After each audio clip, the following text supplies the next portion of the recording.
E aí é uma dúvida interessante, é se as instituições que dão suporte ao Alexandre vão estar dispostas a comprar esse barulho. É muito bom, as pessoas fazem aqui piadas que eu não vou fazer, senão vou ser cancelada. Mas o Garcia fala assim, o Xandão tá morrendo de medo. Ô, Thaís, você é especialista no Alexandre de Moraes. Ela que é a autora do podcast. Agora o José tá rindo aí. Mas é verdade, a Thaís sabe tudo. Alexandre de Moraes? Pegou mal isso aí, hein? Tá morrendo de medo. Você lembra que quando foi perguntado a ele falou o Brasil deixou de ser colônia lá atrás, né? Foi quando ele falou sobre isso, falou sobre a soberania e tudo mais. Como é que isso deve chegar, Alexandre de Moraes, né? Isso impacta ou não? É algo grave, né? O Jamil fala aí, é algo grave. A gente tá pensando o governo americano se mobilizar dessa maneira pra trazer uma sanção aqui ao Brasil. Como é que você analisa? É claro que na intimidade dele eu não tenho nenhum acesso, né? Então não dá pra saber se sente ao deitar na cama e pôr a cabeça no travesseiro. Mas conversando sempre com quem o conhece bem há muito tempo e observando o dele ao longo de todos esses anos, toda vez que ele é atacado, ele cresce. Ele se sente mais forte e encorajado para contra-atacar. Esse é o modo que ele enfrentou o bolsonarismo durante todos esses anos. E o outro instrumento de defesa, o instinto de defesa dele é sempre buscar apoio na colegialidade, ou seja, institucionalizar o papel dele e não trazer para o pessoal, ou seja, pedir respaldo dos pares dele no Supremo Tribunal Federal, falando, bom, sou eu, porque eu sou esse símbolo para o bolsonarismo, mas poderiam ser qualquer um de vocês, e os outros ministros também já foram e são muito ameaçados e sabem do que ele está falando. Então ele sempre obtém esse respaldo, até mesmo daqueles indicados pelo Bolsonaro, que estão agora ministros do Supremo Tribunal. Não tem respaldo bem pelos indicados pelo Bolsonaro, não. Nem pelo Fux. Tribunal Federal e sabem o tipo de pressão e chantagem e ameaça que se tem naquela cadeira.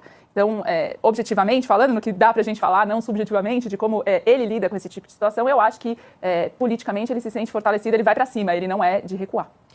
Vamos lá, Josias, como é que você analisa essa reportagem aí do Jamil falando sobre essas manobras do governo Trump e esse objetivo, inclusive, né? Se isso não se concretiza, de alguma maneira isso traz esse ruído aqui para o Brasil, no momento em que o judiciário é questionado, inclusive, pelo Congresso. Ô, Josias, em privado, o Alexandre de Moraes comenta, quanto tempo? Aos risos, essas ameaças. Tá bem, rapaz. Sobretudo depois que o Eduardo Bolsonaro careca se auto-exilou. Tá na moda o negócio de careca. Né? Como disse a Thaís, o Alexandre de Moraes ele tem um modo de agir. Né?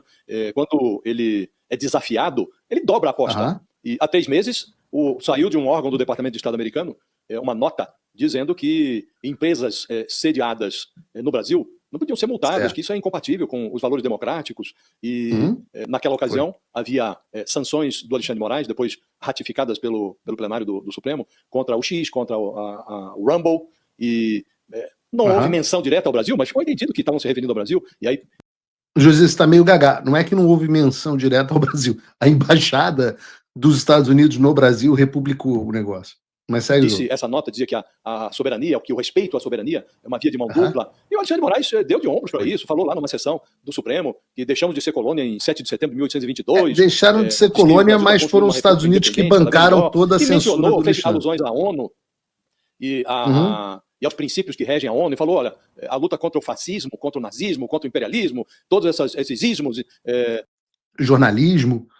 Isso, seja fora ou dentro das redes sociais, é também uma defesa que se faz da democracia e uma consagração dos direitos humanos. Então ele já disse o que pensa. Nesse dia, inclusive, ele foi ecoado na mesma sessão pelo ministro Luiz Roberto Barroso, que disse lá que não vai prevalecer essa retórica das pessoas que tentaram dar um golpe de Estado no Brasil, que no Supremo não vai prevalecer. Aí nessa semana nós estamos entrevistando o ex-presidente Bolsonaro e eu perguntei a ele o que ele espera, porque criou-se uma... Não, essa entrevista com o Bolsonaro eu já comentei. O grande erro dessa análise desses caras do UOL, lembrem-se, é o UOL, e é o erro de muitas pessoas, é achar que nós temos alguma expectativa, guardem isso para o futuro. Nós não temos nenhuma expectativa de que, após as sanções, o Alexandre de Moraes retroaja ou retroceda nem 1 milímetro. Pelo contrário, nós temos, isso eu falo por mim, e eu tenho certeza de que o sentimento aqui nos Estados Unidos é o mesmo. Nós temos absoluta certeza de que, após essas sanções, o Alexandre vai dobrar a aposta. Não só nós temos certeza, como nós estamos contando com isso. A dúvida, e aí é uma dúvida interessante, é se as instituições que dão suporte ao Alexandre vão estar dispostas a comprar esse barulho.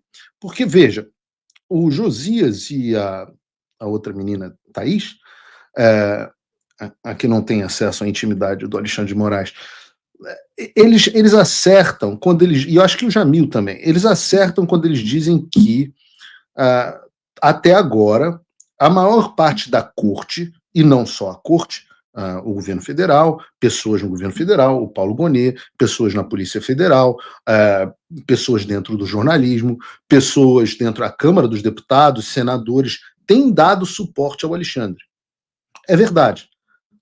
Mas esse suporte vem quase a custo zero, porque não há nenhuma consequência caso, digamos, o Gilmar Mendes continue apoiando o Alexandre de Moraes. Não há nenhuma consequência caso Dias Toffoli continue apoiando o Alexandre de Moraes. Agora, será que eles vão continuar apoiando depois que virem que o nome deles ou o nome das esposas deles ou da filha, dos escritórios de advocacia que agem e são a grande fonte de receita deles, estão na mira de serem sancionados? Será que vão continuar dando suporte ao Alexandre? Isso a gente não tem certeza. Será que o Davi Alcolumbre vai continuar segurando os pedidos de impeachment do Alexandre se ele e as empresas relacionadas a ele puderem sofrer sanções financeiras? Eu acho que não. Eu acho que o Gilmar, por exemplo, não ia gostar de ver o escritório do Sérgio Bermudes, lá, Guiomar, tendo todas as contas congeladas, um dos maiores escritórios de direito civil no Brasil, sendo completamente destruído por sanções financeiras e se tornando tóxico. Eu acho. Mas, se quiser, eu não vou dizer que não me trará uma satisfação pessoal ver todos os escritórios de todos esses ministros e todas as suas contas pessoais implodindo.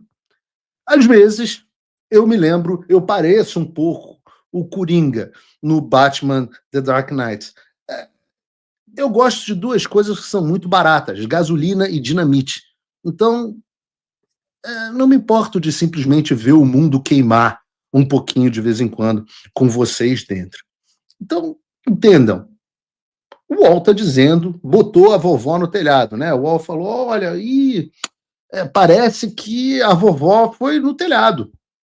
Daqui a pouco vocês vão descobrir se a vovó vai morrer ou não. E eu digo para vocês que eu vou falar muito pouco a partir de agora sobre esse processo de sanção. Eu acho que tem muito pouco a ser dito até agora. Não estranhem um eventual silêncio meu a respeito desses assuntos, mas eu acho que agora está no momento da gente aguardar as cenas dos próximos capítulos. Trump voltou à presidência. E isso é um alívio, sem dúvida. Mas o que isso muda no Brasil? Nada, se ninguém fizer nada. A verdade é que a esperança não pode virar passividade. As coisas não vão se resolver sozinhas. E muito menos com textão e xingamento nas redes sociais. Não espere que alguém venha salvar o país por você. Se você não agir, ninguém vai. Eu estou fazendo a minha parte. Eu larguei tudo para me dedicar a isso. Mas sem apoio, esse trabalho simplesmente não continua. Quer saber como pode ajudar sem sair da sua rotina, sem sair da sua vida? Simples. Apoie quem está na linha de frente. Acesse www.paulofigueiredoshow.com/apoie e com apenas $5 por mês você mantém esse trabalho vivo. Se você puder mais, considere a possibilidade de se tornar meu patrono Gold e tenha acesso ao meu grupo privado no WhatsApp, onde você participa das discussões que guiam o conteúdo e muito mais. A diferença entre quem só assiste e quem faz parte da mudança é a atitude.